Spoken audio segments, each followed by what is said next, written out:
Good day. I'd like to introduce your main speaker for today. He's appeared in more than 150 movies and television shows, including Every Which Way But Loose with Clint Eastwood, The Sting with Paul Newman and Robert Redford, Papillon with Steve McQueen and Dustin Hoffman, and the television miniseries Roots.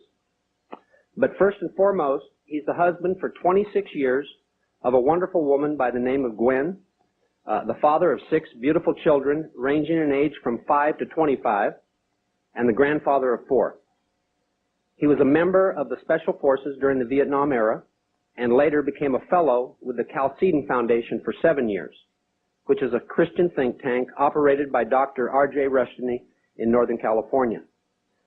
In October of 1995, he was unanimously elected the national spokesman for the American Jural Society and is now the host of the American Jural Society Hour, a nightly 1-hour nationwide radio show on the Media Bypass Radio Network. And finally, I would like to add that throughout the history of the world, there have been many political and religious reformations. In all of these reformations, there have always been special men with special words, and these men all had one thing in common. They knew that their lives were not their own, but belonged to the Lord.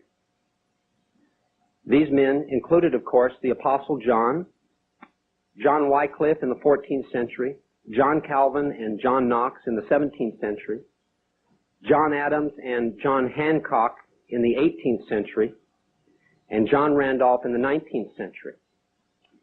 And in the New Reformation, which is beginning to sweep our country, we have John William Saunders III, better known as John Quade. Let's give him a warm welcome.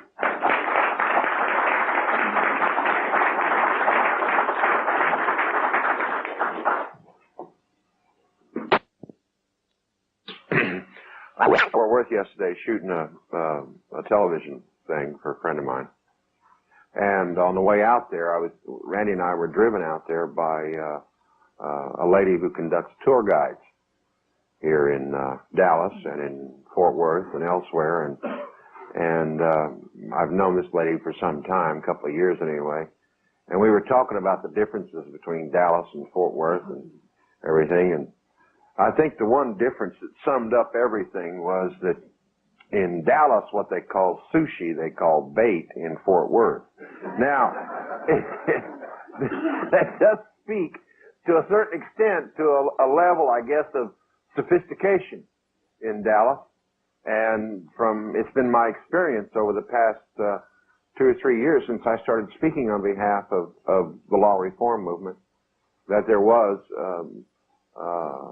a level of sophistication in Dallas that was not normal in other cities. There was also something else, which for me was far more important, and that was that the people in Texas, as a rule, and I know everybody and his brother takes advantage of Texas and the people of Texas, and when dealing with them in film and television, and tries to make you all out to be something you're not. The one thing I enjoyed about coming to Texas is Texans. There really is something unique in Texas. And that uniqueness alone is worthy of being a separate nation and separate republic.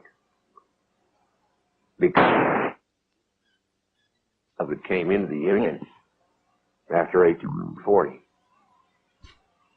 There's a spirit in Texas that kind of motivates Texans to be a little bolder than some other people and to do things that most other people in other states wouldn't even consider doing.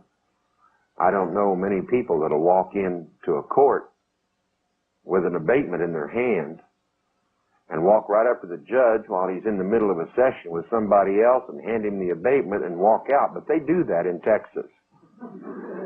See, normally in California they get a sheriff's deputy or something to serve the process, or they'll send it by registered mail, but not in Texas.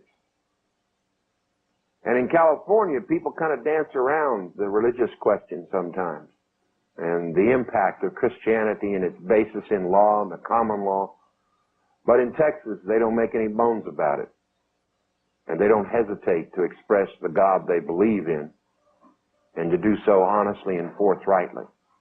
That, to me, is special. But I think every Texan, when they come up to me, they always ask me the same thing. They say, John, where are you from? And I say, well, I'm a Kansan by birth, a Texan by choice, and a Californian by the providence of God. Take your choice. Because Texas is kind of my adopted state. I enjoy coming here, and I enjoy being with Texans. I've shot movies here, and I've lectured here, and I've taught the best I knew, and it was always seemed to be enough. No matter how much I messed up on my facts and figures, I always had people in the audience who were willing to listen, and listen good. And what I had to tell you tonight is something that you better listen good to, real good, because it affects everything that happens in civil government in this nation. But it also does something else. It also explains why the non-statutory abatement that principally Randy Lee and others developed, I was involved primarily. My involvement was just sitting at the typewriter, banging away and banging away and banging away. And Randy said, no, John, make that italicized right there. Or you want to bold this section right here where it says thirdly and everything. I said, sure thing. And I'm sitting there beating away and typing all the notes. And like when we did the non-statutory abatement handbook, there's an appendix in there, in Appendix A in the back of the Book of the Hundreds. And it's called The Nature of Emergency Powers and Martial Rule. Randy and I wrote that in about 4 days. And there's 102 footnotes in there. And somebody asked me one time, why so many footnotes? And I said, well, I told Randy when we started writing that essay that it was to provide some kind of background and logical structure as to the present system of government, to explain what it is and how it came to be, and why it's essential that we start jural societies based on God's law and the common law and maxims of law, and also why we as individuals must learn again the old ways, as it says in Scripture, and why we as American people must learn how to do the common law process correctly when it really is common law process. There's a lot out there that styles itself as common law process, but in fact isn't. And based on my experience that Randy mentioned before at the Chalcedon Foundation, Dr. R.J. Rushton would always tell me, he says, John, an essay is no good without plenty of substantial footnotes, because he says modern man is incapable of it. So the real research in that essay goes to Randy Lee, because he and the other guys, there's about a dozen of us in California and the West and elsewhere, who are accepting and digesting a logical argument. He wants some authority to show him that this doesn't rely on the writer's opinion, it relies on excellent authority. Well, I was satisfied with just using biblical verses, but Dr. Rushton, he said, the only thing that works and gets their attention is to bury them in footnotes. Well, when we wrote this essay in the back of the American Jural Society handbook, I happened to mention this to Randy Lee, and for the next 4 days, that's what he proceeded to do. And in my mom's bedroom there, a spare bedroom in my mom's place, it looked like a snowstorm hit the place, because there was little stacks of paper all over the place and on top of the computer, and oftentimes under the keyboard hanging out where I could type in a quote, and then there was in the window, he had pieces stuck in the window and everything else. And for 4 days, while I typed, Randy sit there and buried me in footnotes. So the real research in that essay goes to Randy Lee, because he and the other guys, there's about a dozen of us in California and the West and elsewhere, who are kind of an informal think tank in the common law. We criticize each other's works and things of that nature. Randy Lee is one of those rare men that's not afraid to put his money where his mouth is. And he's a man's man, and he's a ladies' man, except that Except that he doesn't have time for the ladies now. He's so busy touring with me and trying to keep me in one piece long enough to do another session. But Randy's done the principal research, and he was the first man, by the way, to prove the nom de guerre argument in an actual situation, in an appearance in United States District Court on an IRS order to show cause. And by this one little act, and no one had ever done this before, so we didn't have any precedence for it. We didn't have any authority for it. Randy was simply trying to test the theory of the case that we had insofar as how we mount an effective defense.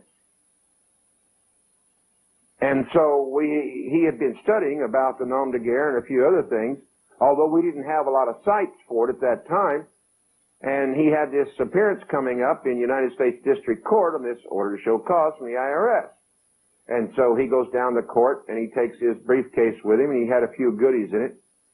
And he walks in and sits down in court, and eventually the clerk calls his case, and Randy stands up and goes forward, and he says, "May I speak, Your Honor?" And the judge said, "Yes, you may." And the judge is messing with paperwork on his desk and not really paying much attention to Randy. He's just another victim coming in there to get fleeced, right? So, or sliced and diced. They have a lot of different ways they like to do it now for variety's sake. Anyway, the judge is messing with his paperwork, and the U.S. attorney is sitting over there with his coat pulled back and his feet stretched out like, well, this poor dumb sucker. He's going to get his pants taken off. Well, what Randy said was basically this. My name is not spelled capital R, capital A, capital N, capital D, capital Y, capital L, period, and so on. In fact, my private Christian name is capital R, lowercase a, N, D, Y.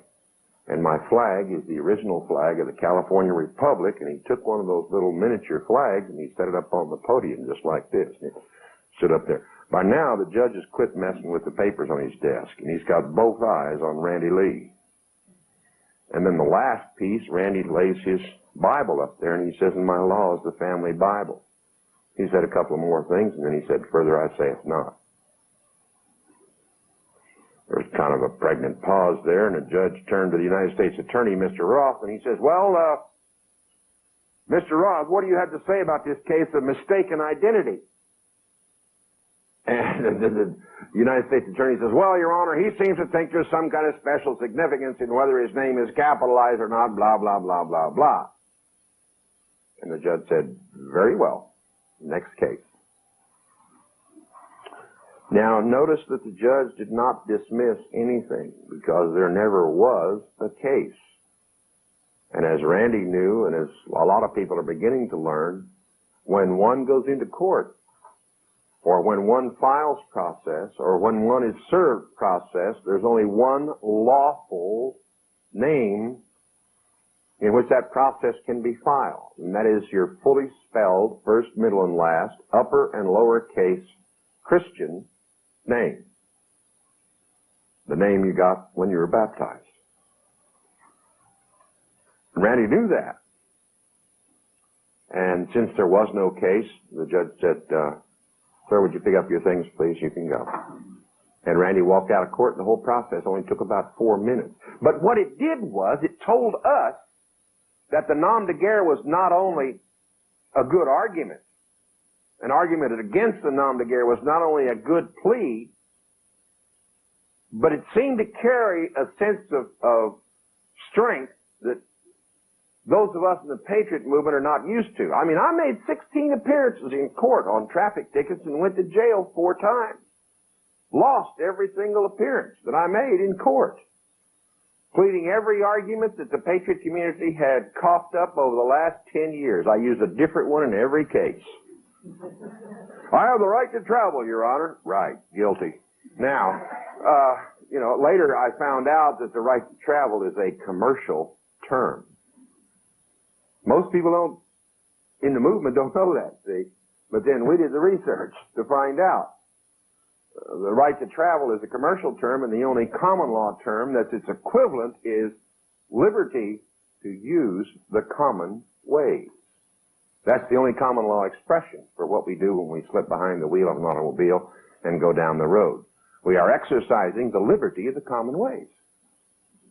At any rate, after I'd lost all these cases and everything else, I had pretty much gotten to the point to where I was out of ideas.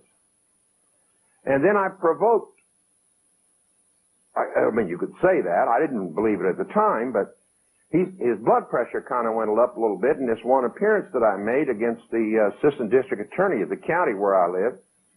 And I was standing up there making an argument, which of course was totally out of place in a municipal or a traffic court, as I come to find out later why.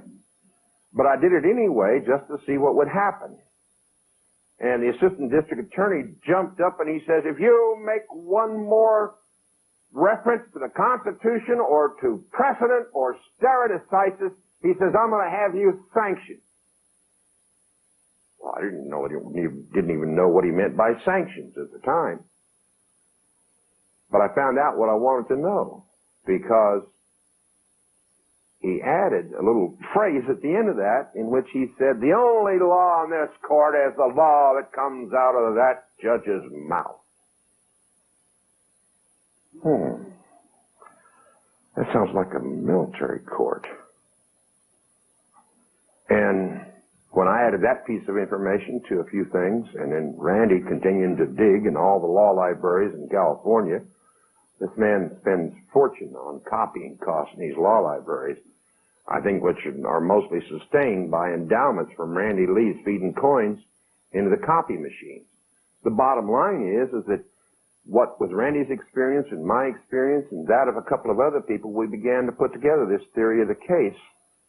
And then we began to implement it in the form of a non-statutory abatement, the first version of which was issued a little over a year ago after we had already tried it half a dozen times or so in California. And each time it worked, we gained a little more confidence.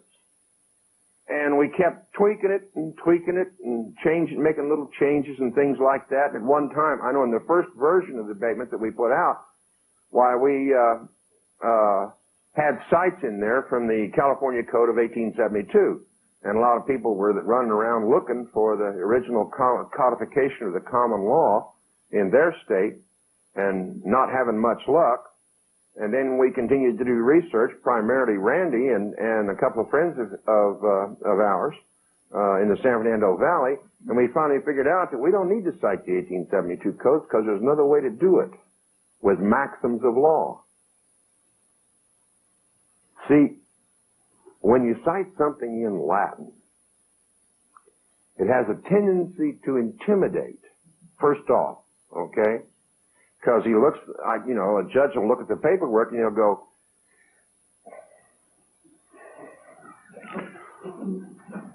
and then he'll start looking for a glossary of some kind in the back to explain the maxims. See, of course, because he doesn't know what they're talking about. You know, like when you say, sua potestate esse. Judge doesn't know what that is. Sua potestata esse et ux or. That means Lord of the dominions and wife. See, much stronger term than sui juris. It also puts the man, by virtue of the maxim, on the land. All right, not on a mere parcel that's insured by title insurance and everything else. Now, having said all this, the question then becomes, but what was it that you understood about the existing system that made the abatement work? Well, that story is a little longer and a little more detailed. Part of it is in Appendix A of the American Jural Society Handbook that's in the Book of the Hundreds. And by the way, the reason why we call it the Book of the Hundreds is because in Old England and in a few of the early colonies in America, it took several hundreds in order to form a county. They were small communities of hundreds, of up to 100 people. And when enough people and enough hundreds got together, they would form a county, which was the next level of government. Now, we decided that because our book is basically a manual, when you get right down to the bottom line, it's a manual on how to start your own hundred with people of like mind. And it uses the same law that the ancient English used. the common law, or as we say, the lex non scripta. You see, you walk into court, assuming you're stupid enough to go into court, okay, because none of our people make an appearance, because you're dead meat if you do, and for reasons which I'll come to in a minute. But if you're talking to a judge or a lawyer and you say, well, the lex non scripta says, you know, right, the judges don't know anything about Latin anymore. You know, they gave that up in college. It was too cumbersome. Besides, it's a dead language, which is precisely the reason why we use it, because it's not subject to interpretation. A dead language doesn't change its meaning. You see? So, you say the lex non scripta, law not written, lex, law, non, not, scripta, written. Lex non scripta, you're saying the law not written, which is the superior law to all forms of law except the scripture, which is the highest law of the land. And it is today, still today, the law of the land. And is the superior jurisdiction in every court in these United States. If you can call them courts. They're a kind of court. All right. By the way, the court's not the judge, it's not the building, it's not the lawyers, it's not a plaintiff and a defendant. It's a process, the paperwork. Okay, because without the process, there isn't any court anyway. All right, so just clear that up for a second here now. When I say if they're a court, in fact, after considerable research, we discovered that all the inferior courts in these United States, below the state Supreme Court and below the United States Supreme Court, are military courts or tribunals sitting in summary court-martial proceedings against civilians. That's why, guys, since none of those courts can hear constitutional arguments or statute arguments or any other kind of argument, that's why when you go into such courts, you lose as if you were constantly taking a knife to a gunfight. All right? It doesn't fly, because that's why the district attorney said to me way back when, in my 15th or 16th appearance in court, that the only law in this court comes out of the mouth of the judge. Because in military courts, the judge's word is law, not the Constitution, not statutes, not anything else, except for the 1984 and 94 Manual of Courts Martial. And I hardly recommend that book to you, by the way. That's the 1984/94 Manual of Courts Martial. It's a red-covered book. It's about yay thick, and it's in the 8 by 10 format, roughly. All right? Small print, and that whole 9 yards. All right?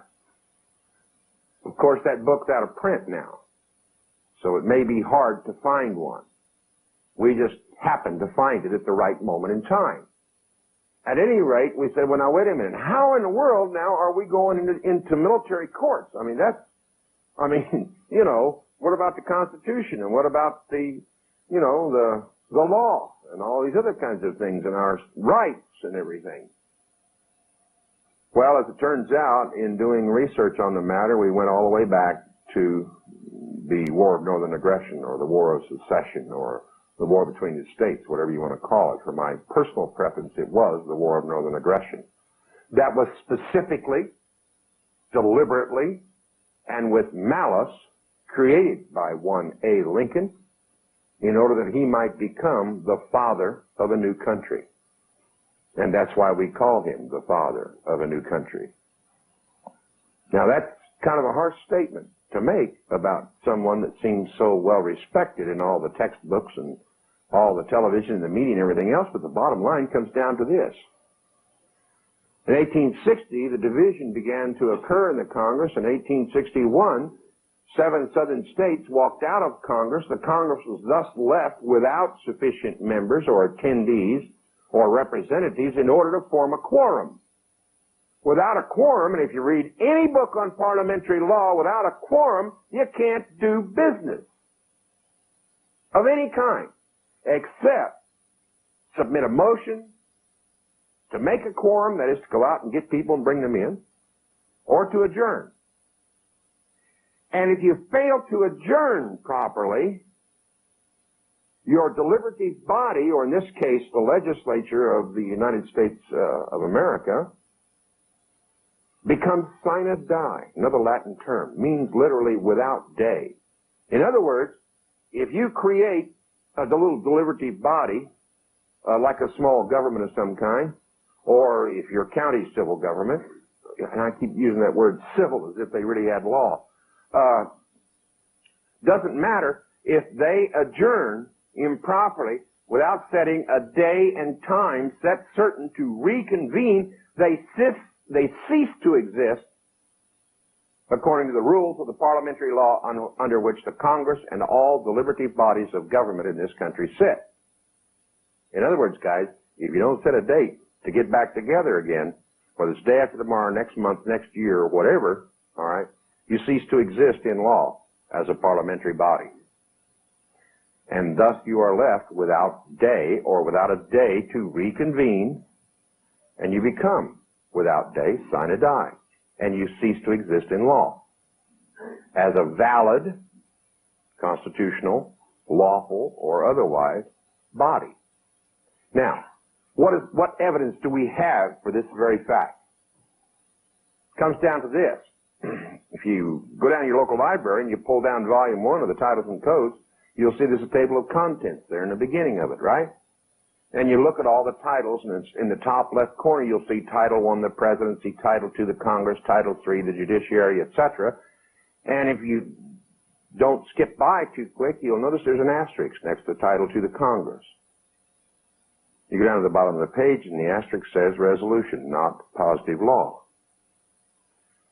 Now, there's no asterisk next to Title 1 or Title 3, but there is next to Title 2. A few months after the Congress walked out, A. Lincoln, actually this is just a few weeks, A. Lincoln seized control of the government and issued the very first executive order to call up 75,000 troops. Executive Order number 1, April 21st, 1861. With that executive order, Lincoln began a course of action which formally terminated the Constitution for the United States of America as the supreme law of the land and ended the life of the Republic. The formal death of the Republic took place on September 22nd, 1862, with the issuance of the Emancipation Proclamation. The reason why that date is chosen is because for the first time in American constitutional history, Abraham Lincoln asserted federal jurisdiction over black people in the states, and at the same time asserted federal jurisdiction over white people within the states. And for those of you who've done your study of history, you know there were no citizens of the United States until after the war between the states. Before then, the United States government had no citizens it could tax, which is one of the reasons why they created the 14th Amendment, by the way. All right. They knew they probably couldn't get away with it, you know, by including white people, so they just went after the minorities who didn't have the knowledge and the training of the common law that the average white person had. Now, all this was set up, of course, by a decision rendered by Chief Justice Taney in the famous Dred Scott v. Sanford case. And there's an awful lot of people in the movement that keep citing that case for various reasons and arguments. My recommendation to you is that you stay away from that case for one reason. Because every authority in law that I have ever read on the matter knows the case was contrived by Justice Taney on grounds that cannot be sustained in law. Why is that? Because Taney's whole argument comes down to this, that there were no free blacks who owned property in America prior to the Constitution of the United States of America, and thus the Constitution could not apply to black people. That's his argument. Now, Appleton in 5 Maine, 505, and also Thomas, in another decision, who was a student of Appleton, made it very clear, because they provided nearly 100 pages of documentation, that there were not only blacks in both the North and the South who were free, before the Constitution was signed, but they also owned property and voted in elections. And there were also major black slaveholders who owned slaves in both the North and the South. Now that kind of changes your picture. Then why would Taney do what he did? Because it turns out that Chief Justice Taney was a major slaveholder and had major property tied up in slaves. The decision that he rendered in that case was purely to serve his own self-interest. Had nothing to do with law, had nothing to do with history, had nothing to do with the Constitution. It was a decision that he created to protect his own investment. And anybody who knows what's going on in terms of the modern law knows that it doesn't do you any good to cite that case because there's too many ways around it. And there must be a dozen cases out there to back that up. Now, the important thing is, if you go through and investigate what Lincoln did during this period of time, you find out that Lincoln seized power unconstitutionally and declared war unconstitutionally because he had no Congress who could make war, and thus began the greatest debacle, life and death struggle in the history of America. More men died in that war than in all the rest of the wars combined, practically. I mean, I think we all know that. But the real rub in the face of everyone during that period of time was Mr. Lincoln went up to Columbia University and he hired a man, professor by the name of Lieber, who wrote what was called the Lieber Instructions or the Lieber Code, which governs the acts of a president under martial law. But Lincoln never declared martial law. Well, Mr. Lieber in Article 1, Section 1 of the Lieber Code states very explicitly that when martial law is declared, the people or the inhabitants of the country over which martial law is declared need not be informed. All right? Well, wait a minute. You mean he imposed martial law and didn't tell anybody? That's exactly what happened. Because from that time on, the courts changed, the electoral process changed. How many of you know that there was no voting in secret until after the war between the states? This gentleman over here is shaking his head. He's already done some research. He knows. What is the significance of voting in secret? Well, your ballot doesn't have any force and effect in law when you vote in secret. Only when you vote in public, as the Congress and the rest of the so-called deliberative bodies in this country, only when you vote in public as a lawful elector, not as a voter, because voters are a class of people whose property's been liened for the good of the ship of the state, to ensure the ship of state. Okay? When lawful electors elect someone, they always do it in the open. That's the only way a lawful election can be held. All other forms of elections in secret have no force and effect and no binding effect on the politicians that are elected. All right? Now you stop and think, you mean to tell me that since the war between the states, every president has been elected because somebody wanted him elected? Certainly wasn't because the people's vote had any effect in it. Who was electing the president? Well, the Electoral College made a convenient out there, you see. And if you go back and look at the history of the Electoral College in the 10, 15, 20 years after the war between the states, you'll see that there was a lot of controversy in the Electoral College, and several presidents or men who became president played some real fancy games in order to get themselves installed in office. Now, that's not covered too much in the history books and the textbooks. It is covered, mentioned usually in footnotes in many of the law books, not the mainstream law books. For example, those published by West Publishing Company Now, you say, wait a minute now, then Congress exists only by resolution. Why do they exist at all, if that's the case? Well, because Mr. Lincoln used part of those 75,000 troops he called up by Executive Order number 1, to go out and bring the Congress back into session at gunpoint. Every congressman, every senator, etc., and their principal members of their staff were brought back to Washington, D.C., and placed into session at gunpoint. And throughout the duration of the war between the states,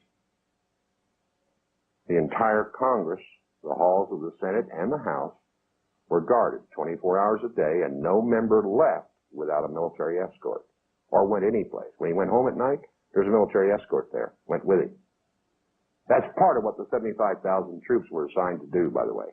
Now, turns out that by the time Roosevelt came along, and we all know because of Dr. Gene Schroeder's work, which, by the way, was very instrumental in assisting us, anyway, and pointing us in the right direction, we all know what happened in March 1933 with FDR and his executive orders and everything else. And a lot of people who know that the martial law actually came into effect during the war between the states, they say, well, then what was the point of what Roosevelt did? And the answer, that's very simple. Because not all states were declared to be under martial law by A. Lincoln. It had that effect in some northern states, but that was quickly terminated, all right, very quietly, without any fanfare. But when all these other states came into the Union after the war between the states, their status was kind of up in the air a little bit, because they were lawfully created, but the Congress that supposedly approved the Enabling and Admissions Act was not. So what Mr. Lincoln, what the Congress did, or what the powers that be did, when FDR came to power, they advised him to declare a national emergency, which included all the states, so that all the states would then have one common law administered under the military by which they were ruled. And by the way, people, for those of you who pay attention to the way heraldry of states and the federal government and everything else is displayed, I mean the flags and the symbols of authority and everything else, why is it the United States flag flies over the flag of Texas? Exactly, because it's a conquered state. Now think about that, guys.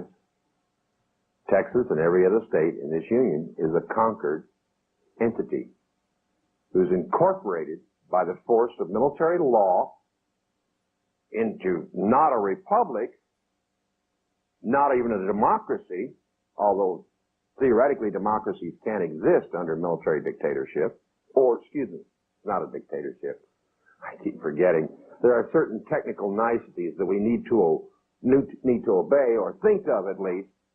Whether we verbalize them or not is another matter, but there are certain things that we need to keep in mind, that since the Congress now exists only by resolution, when the Congress passed all these Enabling and Admissions Acts, where did they get the authority to do it?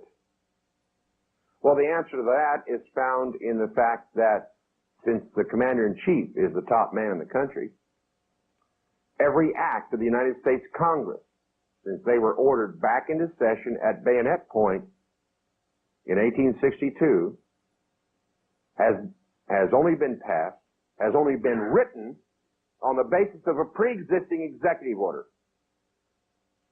Thus, when Congress came back into session, Lincoln had a half dozen executive orders already written up and had many, many other acts that he'd done. The Congress passed a flurry of legislation, all of which ratified what Lincoln had already done. Same thing happened in March 1933, wasn't it? Roosevelt made his declaration of a national emergency and had the banking crisis and all these other executive orders. He changed the Trading with the Enemy Act to make us all enemies.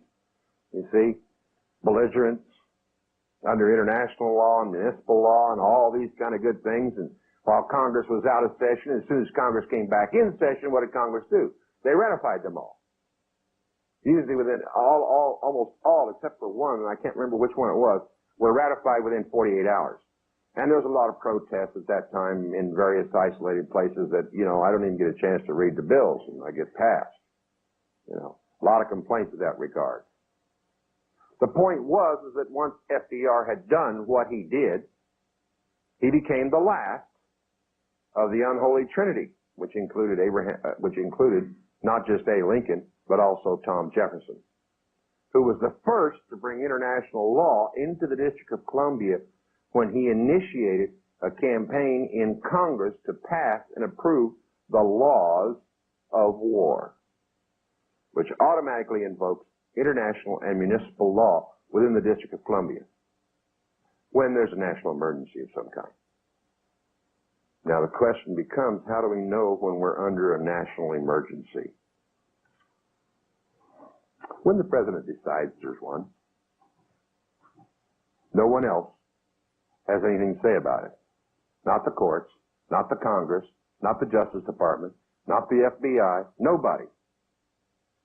Example, the banking crisis that was created, or excuse me, wasn't created, that was allowed, no, that's not right either, that just happened in 1931 and 32. Now this banking crisis, there's not a whole lot of information about it out there because it kind of smells when you start adding up the numbers.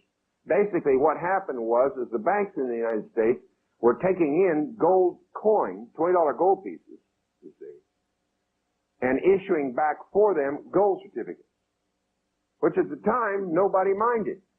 Gold was at 21, 22, sometimes as high as 22.10, 22.20 an ounce, etc., but it always dropped back. What the American people didn't know was that the bankers were taking in the gold at $21 to $22 an ounce and then reselling it overseas at $34 an ounce. But what most Americans don't know is the gold never left the country. Not one bar, not one coin left the country. Why? Because it was all in the bank vaults in New York City, and they had a whole series of rather large bank vaults created during that period of time, and they were very, very large, concrete, reinforced steel, and everything else with all kinds of security measures done up on them, and basically they duplicated what already existed at Fort Knox. And then what they did on the floor, they painted a checkerboard on the floor, and each square was a different color. And you'd walk into this vault and you'd see pallets of gold bars sitting on these different colored squares. And any time there was a change in the balance of payment, the little guy'd come in his little forklift and pick up a forklift full of gold bars and go over and move it on another colored square. And that's how they settled the balance of payments. But the gold never left the United States. Well, yeah, but all the gold went to England. We all know that. Well, it didn't. Sorry, but before Lend-Lease, anybody remember what the size of the sale of U.S. arms and material and everything else was to England? Ran into several $1 billion, and Roosevelt's price for making that sale was that England, through Mr. Churchill, pay in gold. The next time England placed an order for materials and Roosevelt demanded gold, Churchill says, "You got it all last time." And thus Lend-Lease was created, in which they lent the materials and everything else to England to continue the war with a lease that began as soon as the war terminated. Now, nothing particularly significant about that, except that the lease demanded payments in gold. Now, you really start thinking about this kind of stuff, and it makes perfect sense that all the gold would be here. Because every time you turn it around, there's a war in Europe, or in Asia, or in Africa, and the governments in South America are constantly rising and falling and rising and falling, and thus the only place where there was a country that had a modicum of safety was the United States. And that's why all the gold came over here. And we have it all now. Most of the major gold in Europe and England came here. Now, what it comes down to, the bottom line is this, that in these military courts, you're dealing with courts that, as I said before, sit in summary court-martial proceedings against civilians. Now, summary court-martials can be kind of bloody. unless you know what's going on. What's the very first piece of process that any court, including a military court, must issue before an action can be begun? I didn't say join, all right? Because there's several steps, at least in common law, before a plaintiff and a defendant, who isn't a defendant until joined. There are several steps in the common law that one must go through, assuming we have lawful courts, before there is a case that can be brought inside the bar. You know what the bar is? It's that little fence with the swinging gate and everything else that divides the gallery from the main part of the court. All right. Until a case cannot be brought in bar until the plaintiff and defendant are properly joined after going through the intermediate steps in lawful courts. The intermediate steps include, in this order, abatement, demur, joinder, rejoinder, rebutter, and surrebutter. All right. And the object of all that paperwork, flying back and forth between plaintiff and respondent or defendant, is to narrow the issues, get rid of all the extraneous stuff, and bring it down just to the bottom line, and that's the issue we go to court with. That's why common law cases were usually very simple and also very short, seldom lasting more than a week or so at the outside, usually over within a matter of 3 or 4 hours, because both the issues in the case were clearly defined, and thus, when guilt or innocence was determined, the outcome of the case could be clearly and quickly determined. Now, what did I say was the very first piece of process that one issues? Anytime you get paperwork from anybody who looks like they're trying to sue you or take your property, very first one you issue is an abatement, assuming there are errors in the plaintiff's paperwork. You see, the idea of the abatement, all right, is to give the plaintiff a better suit. You file it to correct errors in the plaintiff's process. And if the plaintiff cannot correct those errors, the plaintiff cannot bring a case. But you must file, serve, and if I ever say file an abatement, I want you guys to remind me what I said, okay? Because you never file an abatement in court. You never file a default in court. You always serve them on the parties. All right? Now, having said that, if I say filed anytime, I want to hear it from you, okay? Because I do slip every now and then. I've been spending so much time in bar, I've forgotten how to fight a case out of bar. All right? But the bottom line is, does a military court or a defendant who brings process in a military court have lawful process? What is the law of such courts during peacetime? Well, if you go through the sources, it's international and municipal law. All right? You look at international law, it's got some cute little things in it, you know. As long as there's full disclosure of everything that's going on, why you can't accuse anyone of fraud under international law. And that's why I don't join conspiracy movements. Because everything I need to know about what the government has done to us and why they've done it is a matter of public record. It must be that way, or you can bring fraud against anyone and make it stick in the United States government. But under international law, you have things like deceit is legal. You're a belligerent. You're an enemy. I'm the United States government. You're my enemy. I have the right to use deceit in order to deceive you and win any confrontation or engagement that we have between us. That's legal under international law. And any book you pick up, whether it's by Miss Dieter and her book on the laws of war, I can't remember her first name, it's like Phyllis DeLupus Dieter, all right, the laws of war, I remember the title of the book. Every single international law text you pick up, whether introductory or advanced, makes it very clear that deceit is legal. Thus, they don't have to tell you everything in court. They can deceive you in court, and it isn't fraud, because you're expected to know the law. All right? And everything's a matter of public record anyway.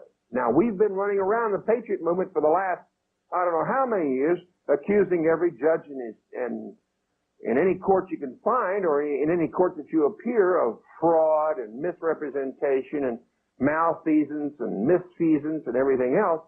But those charges are only valid provided he breaks the international law, because that's the law under which he sits. And municipal law explains why virtually every small town in the country and county and state exists as a municipal corporation, and why there's so many municipal courts in all the states. Now, they're called by different names in different states, but they're all forms of municipal court. Especially a traffic court is a municipal court. Okay? It's important to remember these things, because if you're going into a court where it's international law or municipal law, you have to know the rules of process, don't you? You got to know the rules of the court. You got to also know the style manual. And the reason why you have to know these things is because therein lies the key to the effectiveness of a non-statutory abatement. Because under international law, no party to an action can appear in his own name. All right? You can only appear in a fictitious name.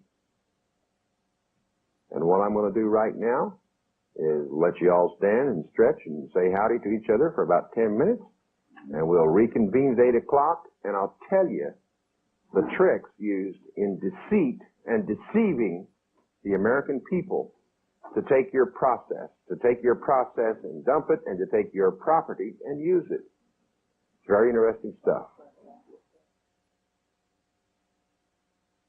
Please stand by.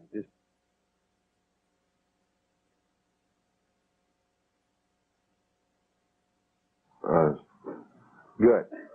Because starting Monday night, yours truly and Randy Lee will have the Tom Valentine Show. Okay? Starting Monday night, yours truly and Randy Lee will follow the Tom Valentine Show for an hour, 5 nights a week. Okay? So, stay tuned, all right? Now, yeah, I mean, it's really, you know, with Media Bypass magazine, okay? The guys at Media, yes, sir. Right on show during Tom Valentine show. When Tom Valentine Show ends, there will be about a 15-second pause, and then you'll hear, "Hi, this is John Quade and Randy Lee. We're from the real government, and we're here to help you." All right. And,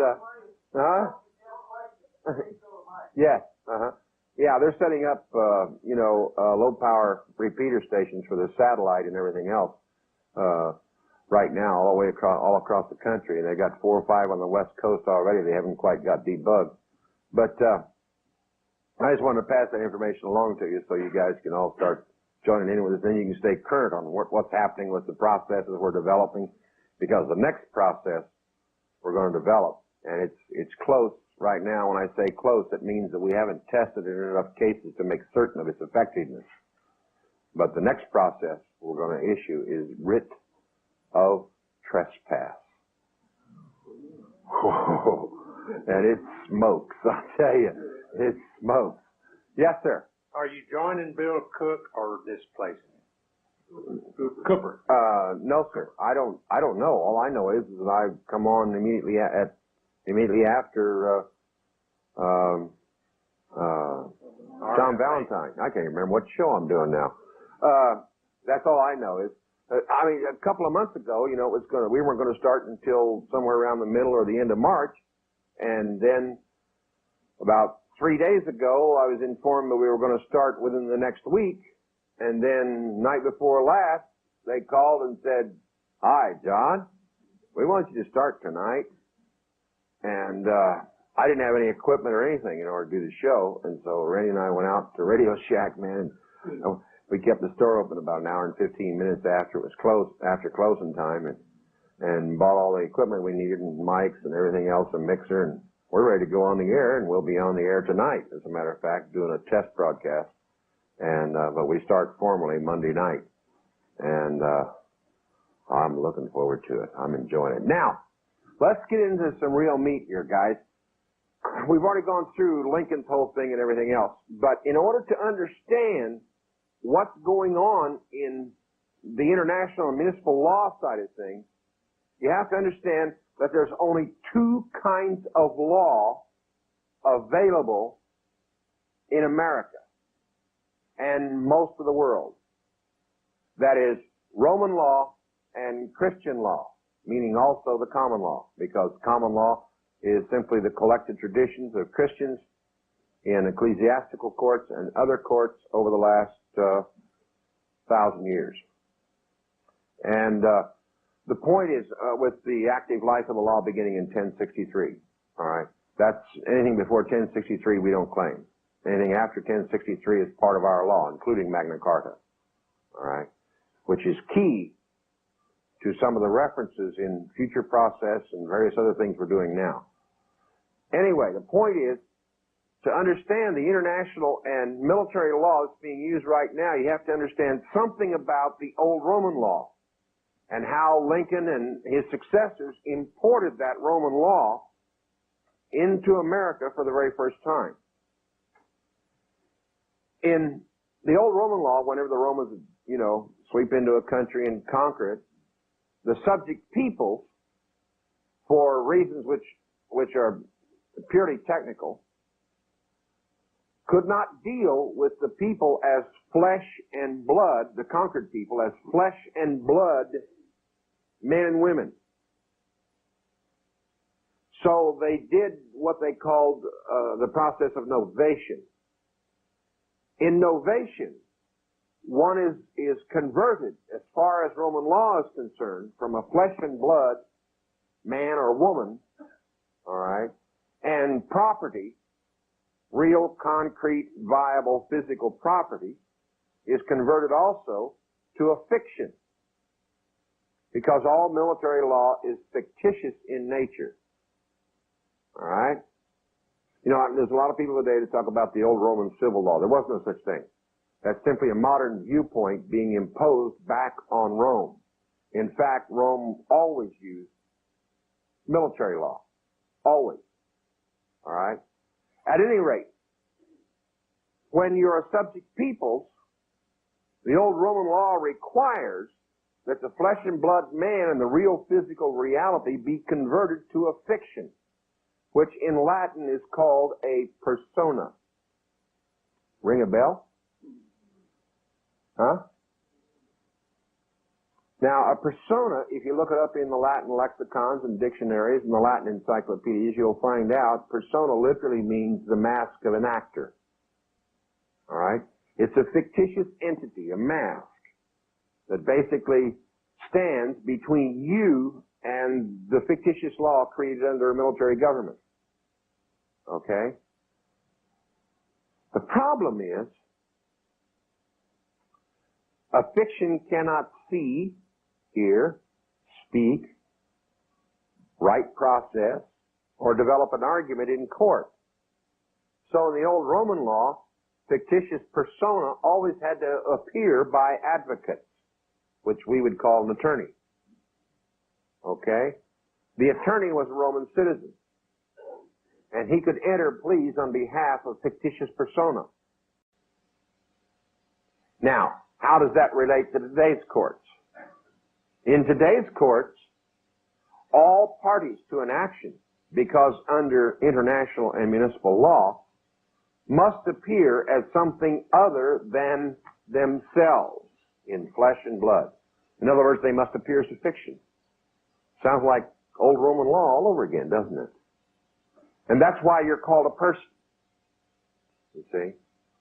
It's the modern English equivalent to a persona. The question is, how do we identify the persona? Well, that's done with a name of war, a war name, called the nom de guerre. It's a French term. Okay?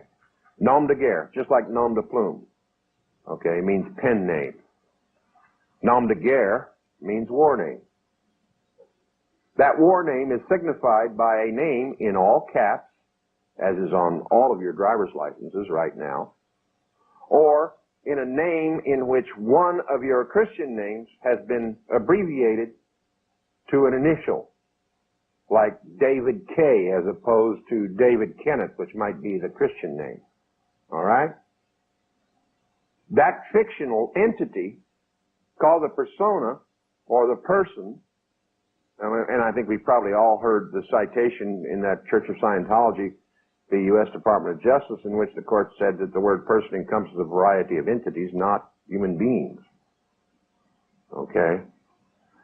That ought to told us something right there, but the significance of that statement just kind of went over everybody's head. See? And if you read all the titles and codes, they only apply to persons, don't they? All right?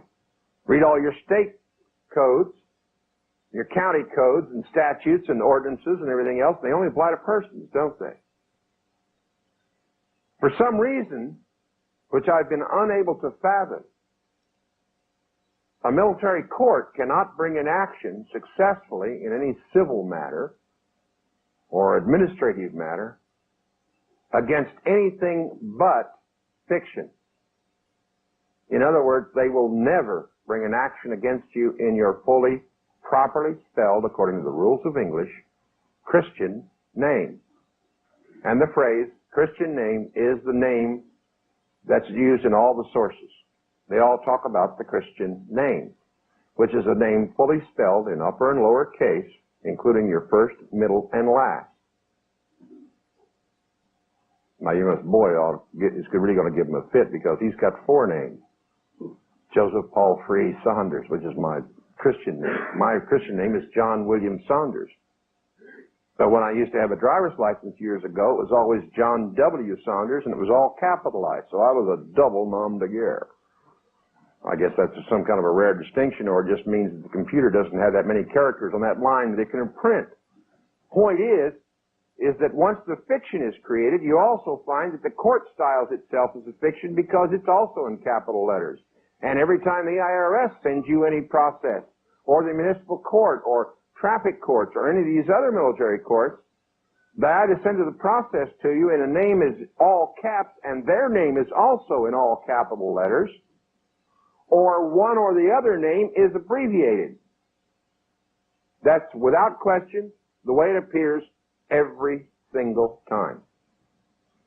Because they're bound by the rules of international and municipal law. And under the rules of international law, no party to a case can appear in his own name. Period. Now, the problem becomes, I know some guys out there think, well, now that's great as far as that's concerned, but are you telling us that they use novation on us nowadays to create the person, the fictitious entity? Yes, I am.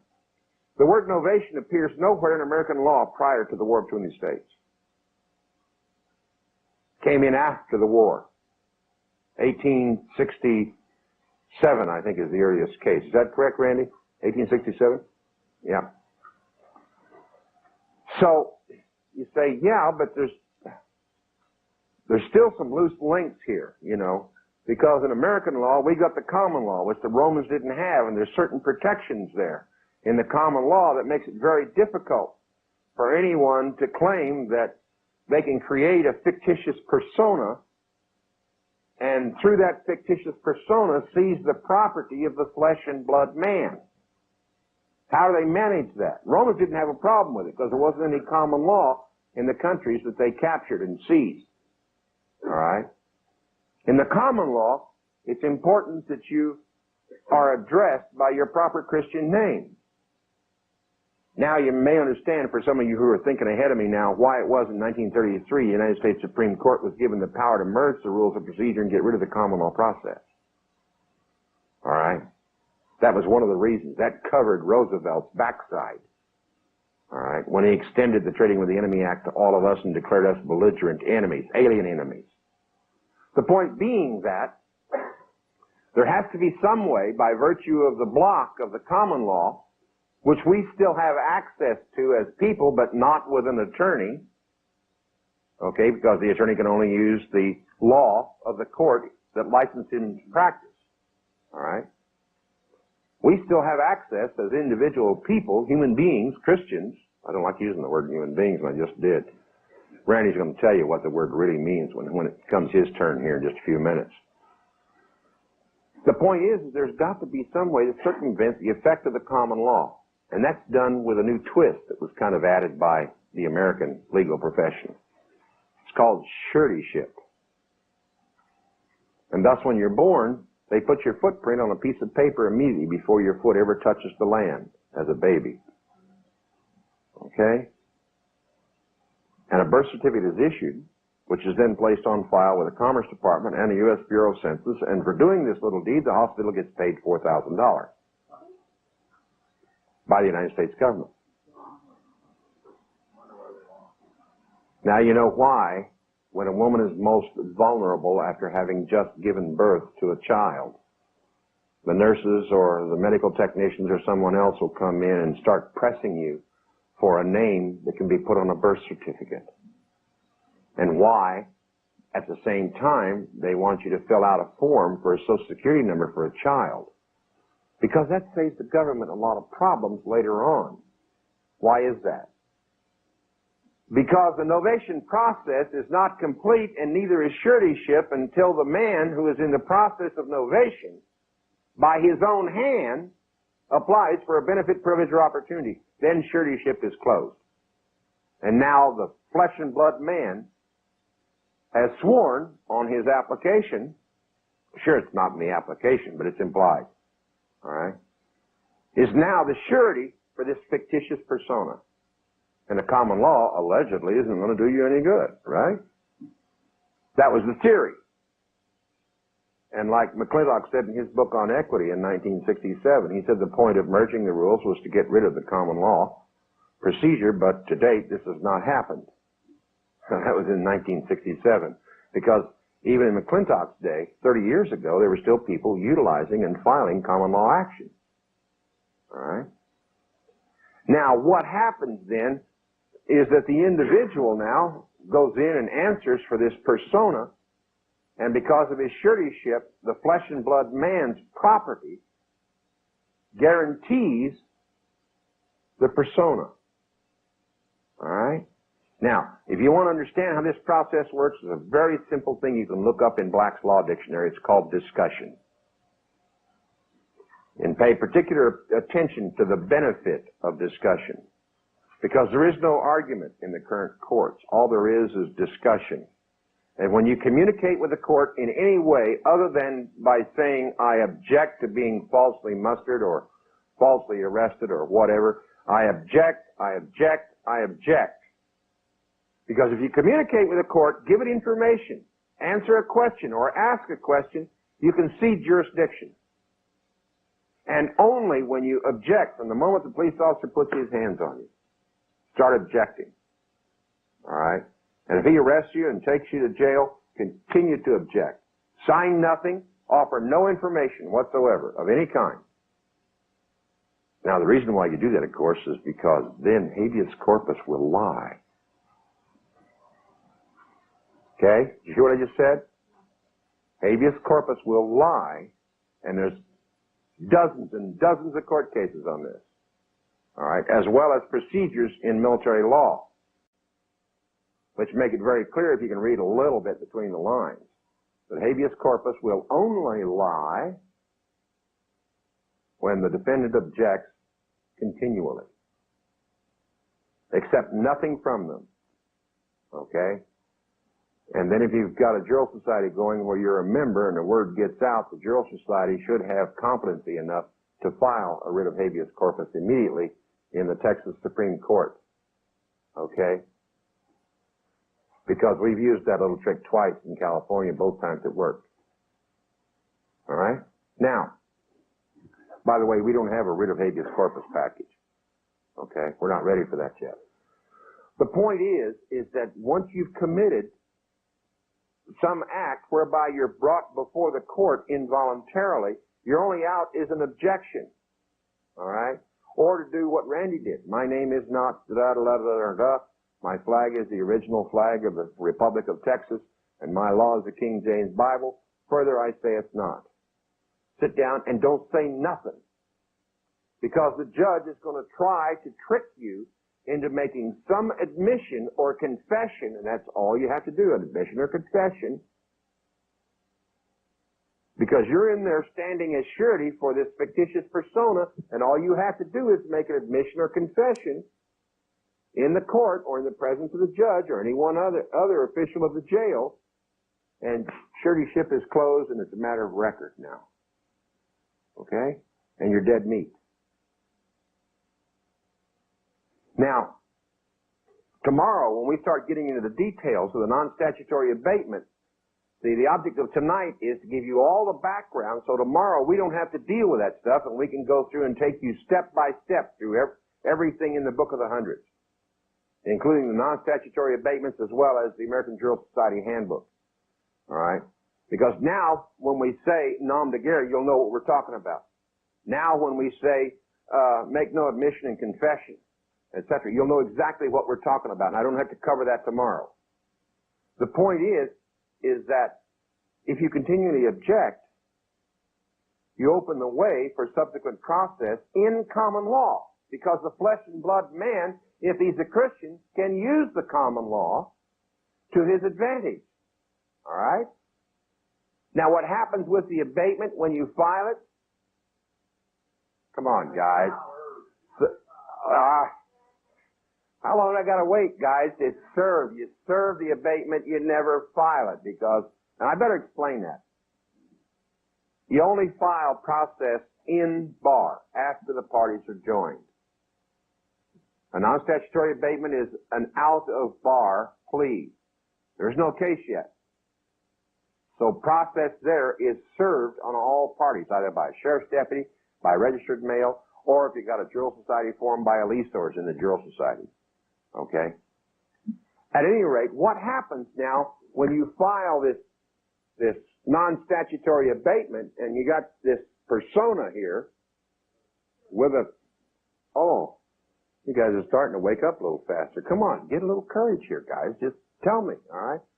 When you serve the non-statutory abatement process, you have the persona here, the flesh and blood man back here, all right? This is what the court sees, and the suretyship that's presumed is like this, and what happens when you file the non-statutory abatement is, when you serve the non-statutory abatement, it drives a wedge between the persona and the flesh and blood man and says, now you got to prove it according to the rule of law, not international or municipal law, that I knowingly, willingly, voluntarily entered into a suretyship for a fictitious entity.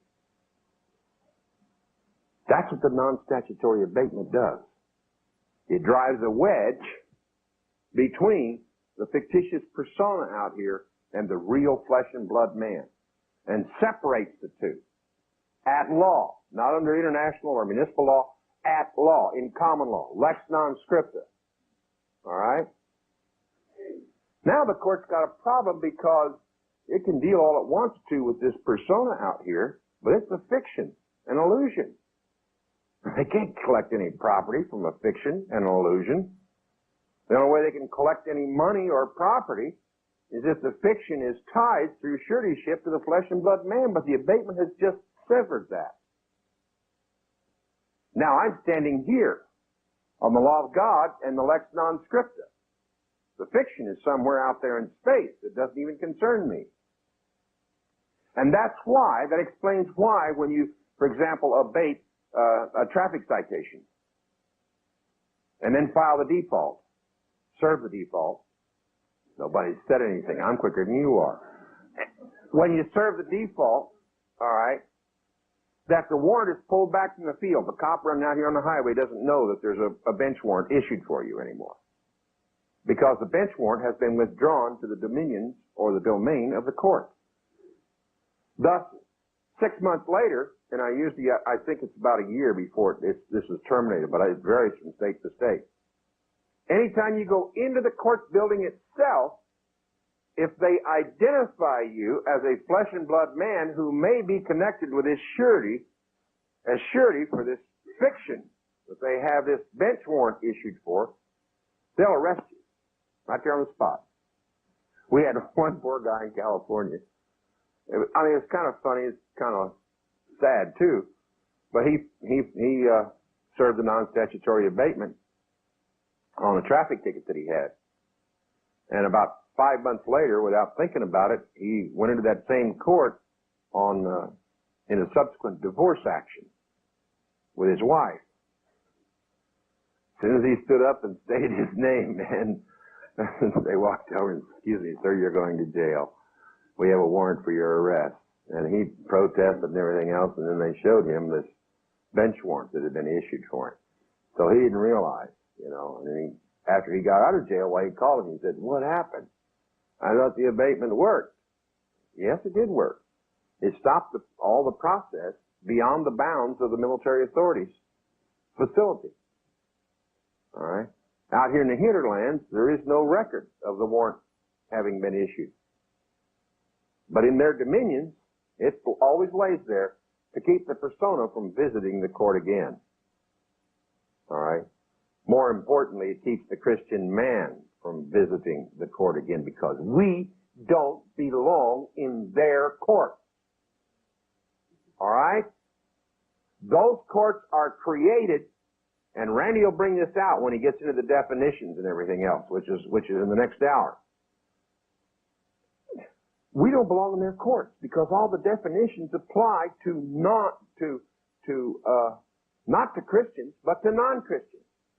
All the codes, ordinances, rules, statutes, etc. People without a moral law, which means non-Christians, is what all these codes in the military jurisdiction is written for. That's why when I go serving a process of some kind, the first thing I do is write my name in upper and lower case. I even separate my first two names from my last name because only the first two names are my Christian name. My last name is a family name, and my first two names are my name. My last name is shared in common by many others, so it's not my exclusive property. So I separate it. Usually put a colon between the first two names and the last name. See? We used to recommend a comma, but we've since, with some further study, determined that a colon is even better.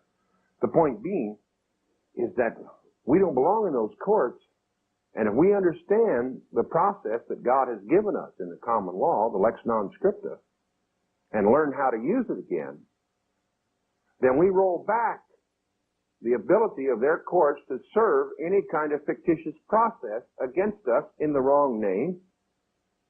And when they can't serve process against us, at least process that's effective, then what happens to the revenue?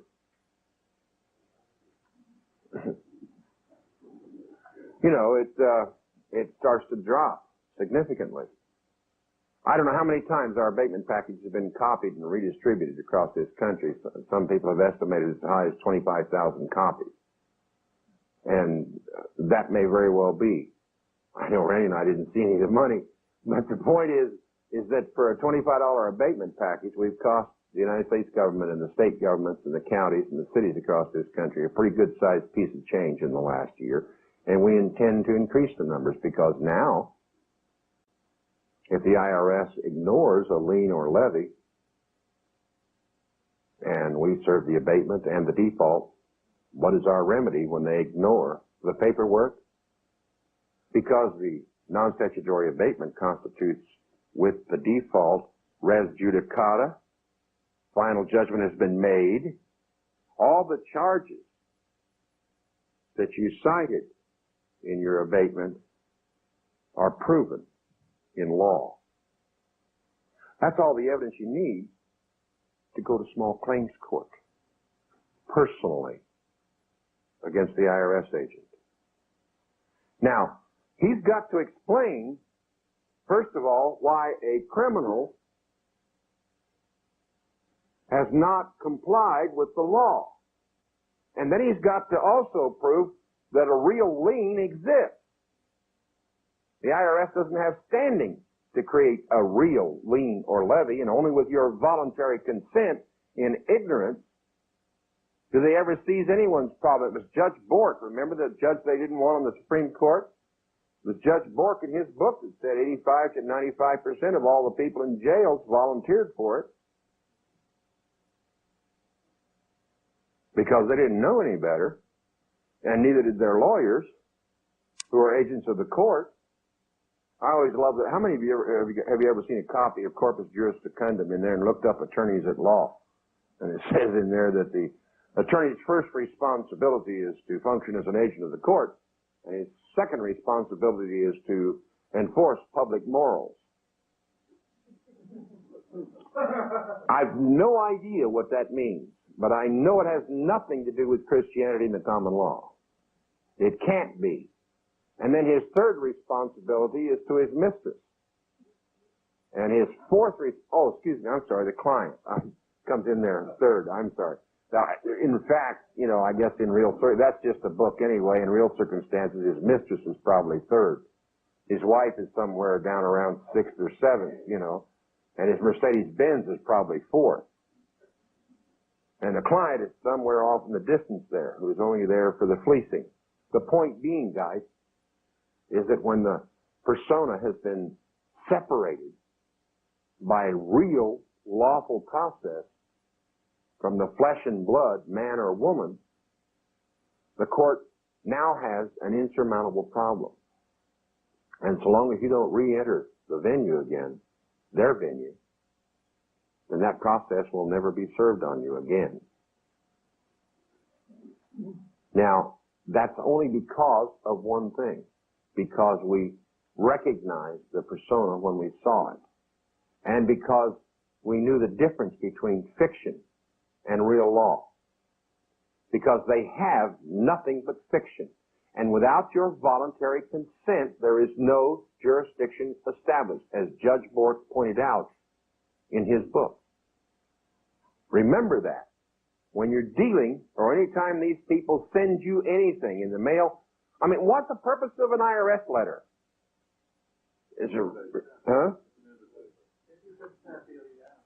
Well, yeah, to get your consent, because you might just roll over, and cough up the money without any further proceedings that could be costly, And, yeah, but it also does one other thing. No. Yeah, but it also does one other thing, guys. Tells the IRS that if you respond with a letter, you don't know anything about law. Because letters have no force and effect in law. What they expect you to do, of course, is you get that letter, and your hands are going like this, and you can't even read it, and you say, Martha June, hold my head still, I can't read, and you get all nervous and everything else, and you start seeing your bank account go flying off down the river, and the next thing you knew, man, you're sitting there trying to write a letter, with a hand that's really, Martha June, you're going to have to write the letter for me, because I can't, get Junior on a computer over there and have him write the letter. He'll write what I tell him to, and then you can't remember what your name is, That's the kind of response they want. Because you always make mistakes when you do that. You see? But the only response that we ever do anymore is immediately serve lawful process in response to an unlawful letter.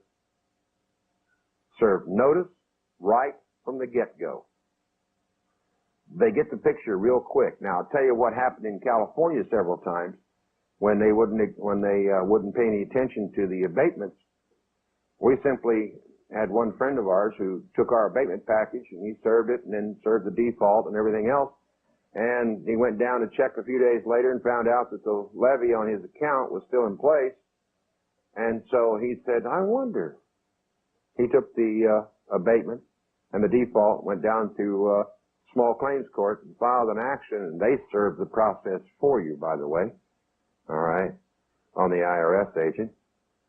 And within about 3 days, 72 hours after the IRS agent got the service of process from small claim court, lo and behold, the levy was gone. Just disappeared. The release came through the mail and all that whole 9 yards, you see. Because he figured that he could ignore it as long as you didn't have any further options.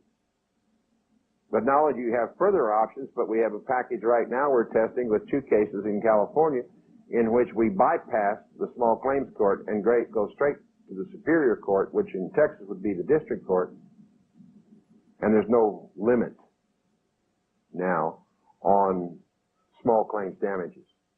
Now you can get real restitution. All we got to do, guys, is to get a dozen of those across the country to stick. And believe me, the morale problem that Al Adask and I were talking about earlier today in the IRS is going to suddenly go even lower and get even worse. Because these guys right now are having a lot of problems with some of this process that's being filed. And it's only because people really don't have any training in law that they haven't thought of themselves of filing subsequent process now using the abatement and default as proof.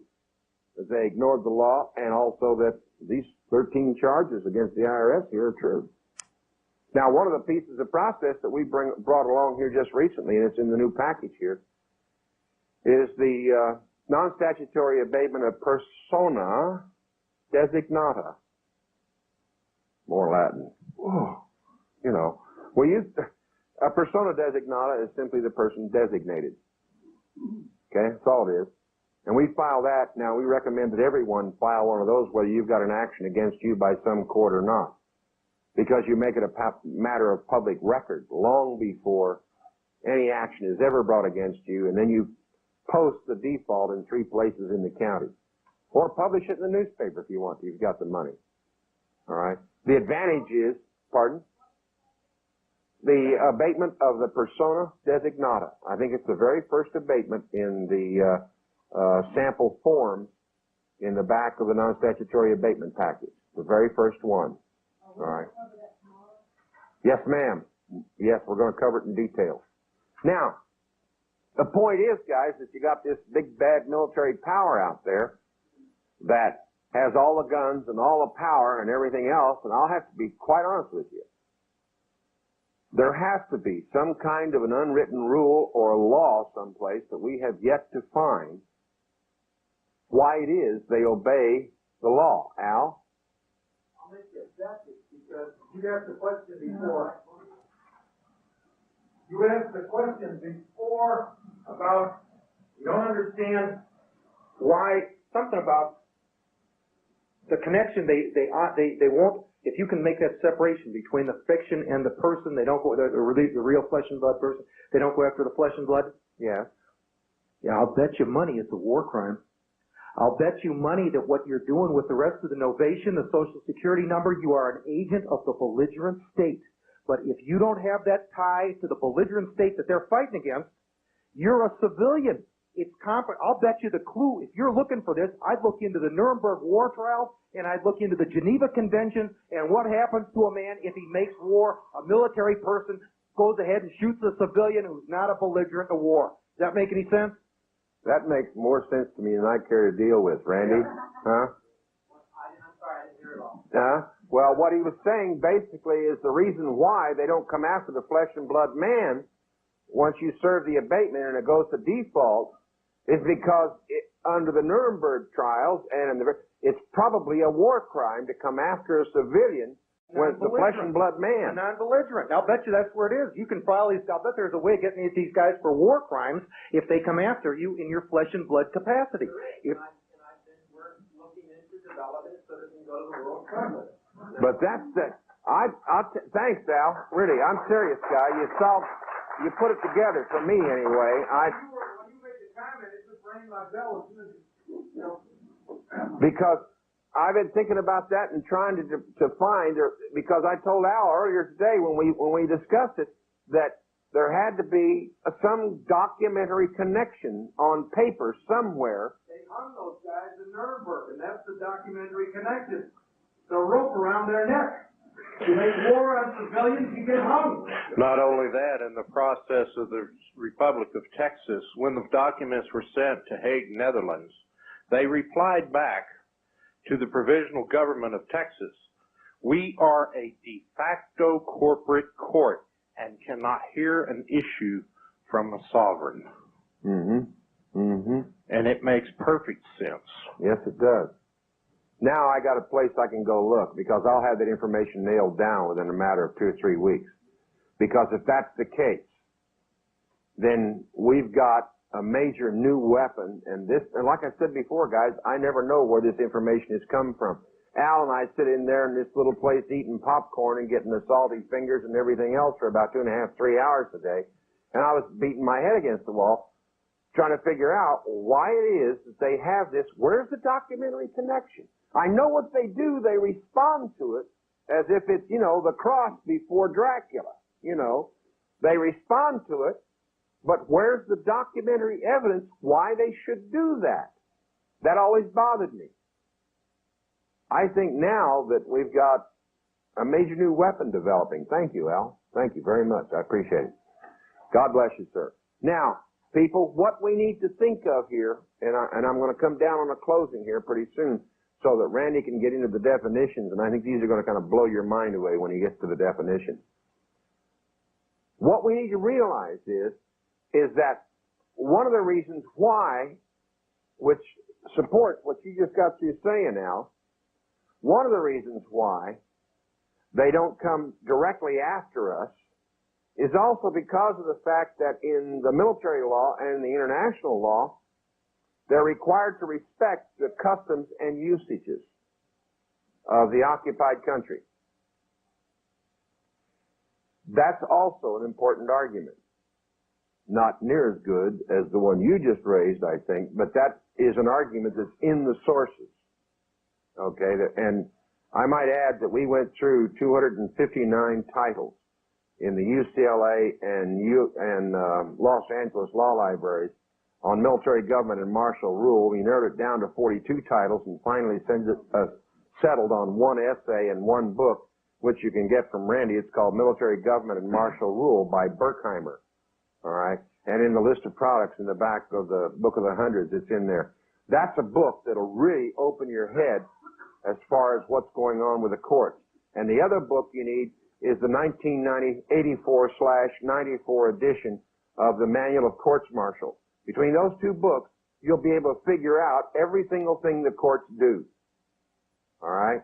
Why they do process the way they do it. Why they file it the way they file it against you. Why bench warrants are issued in spite of the fact that in almost every state I know of, all warrants must issue through the district or county attorney's office.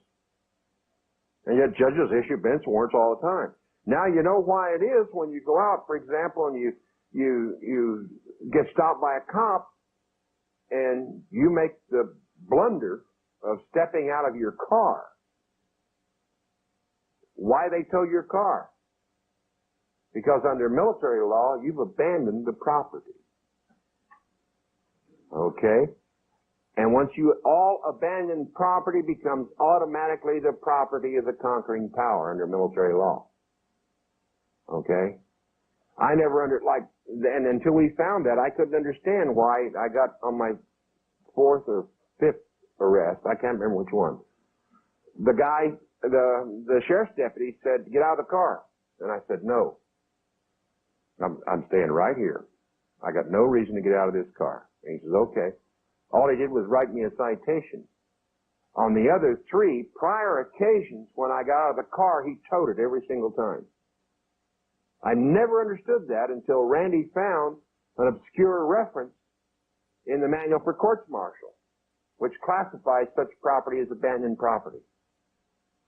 Now, having covered all this background, all you need is a clear understanding of about 24 words.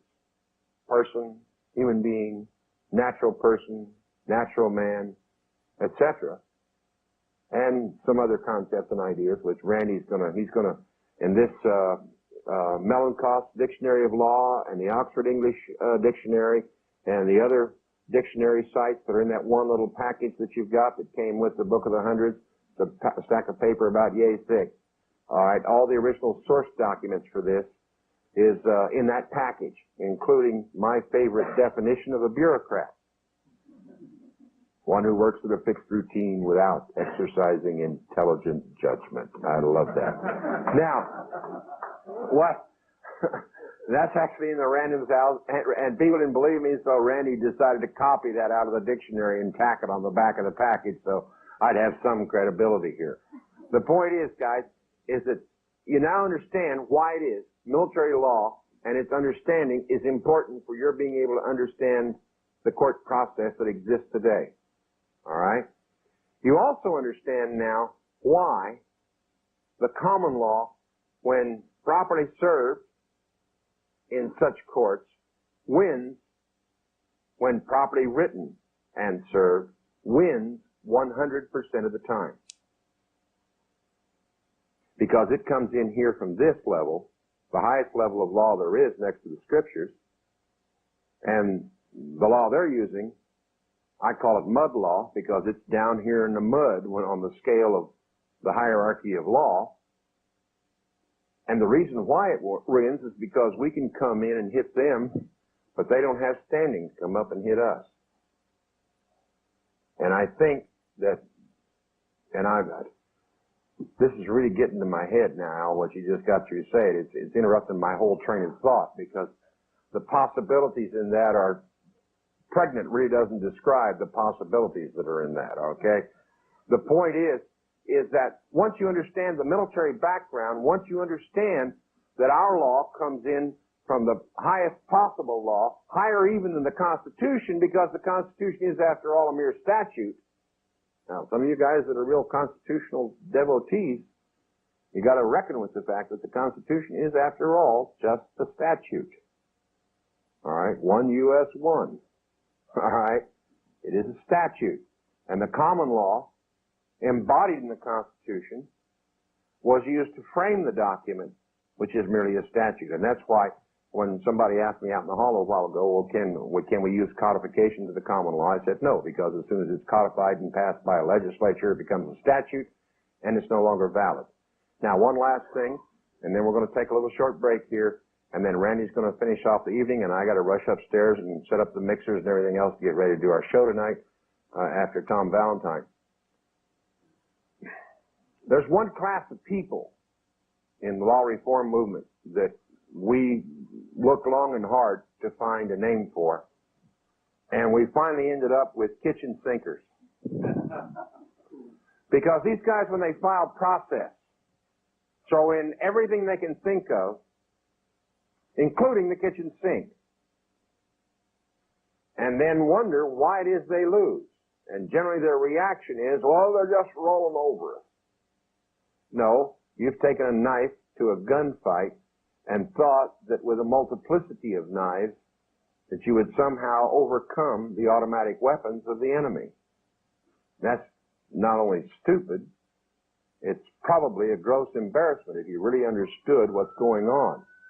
I know they're not coming after me because they don't know I'm in Texas. Now, the point I'm making, guys, is this. Don't use any statutes in any common law process, all right? Don't sign UCC 1-207 without prejudice underneath your signature on a common law process. You destroy the process because you brought a statute into a non-statutory instrument. We understand ourselves? Huh?